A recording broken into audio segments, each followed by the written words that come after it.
Oh, hi folks. Just wanted to show you this cherry tree.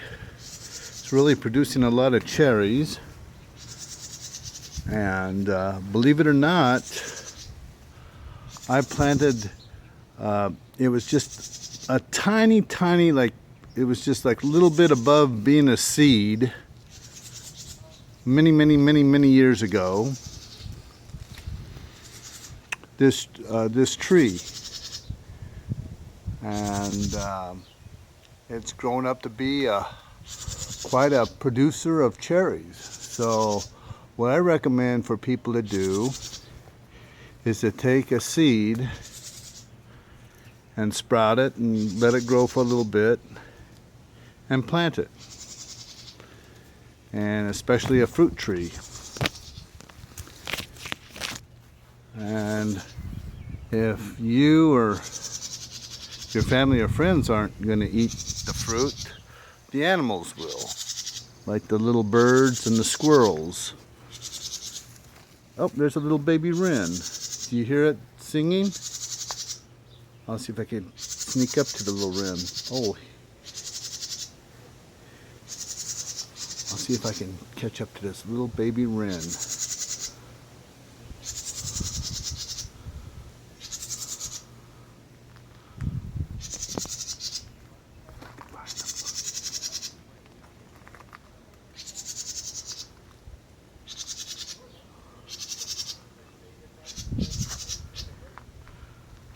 Trying to catch up to the wren, but this little wren is very small and very fast, but I can hear him.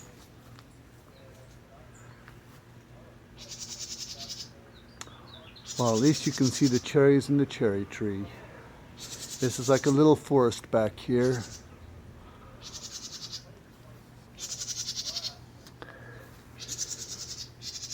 I hear some voices, so that means we're still in the city, but yet we have a little miniature forest. And I put like a little birdhouse back here a long time ago, so that maybe a bird would move in.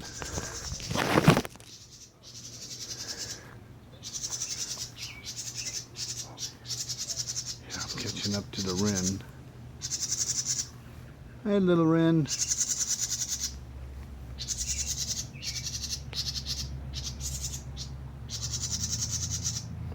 Where are you, wren?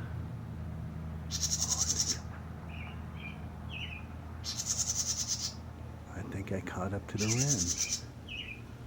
Just a little baby wren.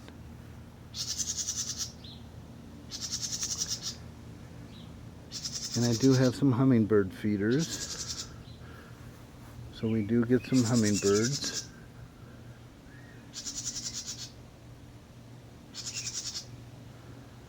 And I try to put it on a string long enough where the squirrels won't get to the hummingbird food, and then also where the ants don't get to it as well. Unfortunately, there's a little bit of water right here on the top, and so if there are ants that come down, they'll get stuck in this little pool of water and they won't be able to go into the hummingbird feeder. But I do need to clean this hummingbird feeder. But the best thing to do is to always keep your hummingbird food fresh. Well, have a good day, and there's always a little bit of nature somewhere, and you just got to look for it. And the sun is shining. I'm going to try to find the sun. It's piercing through the forest.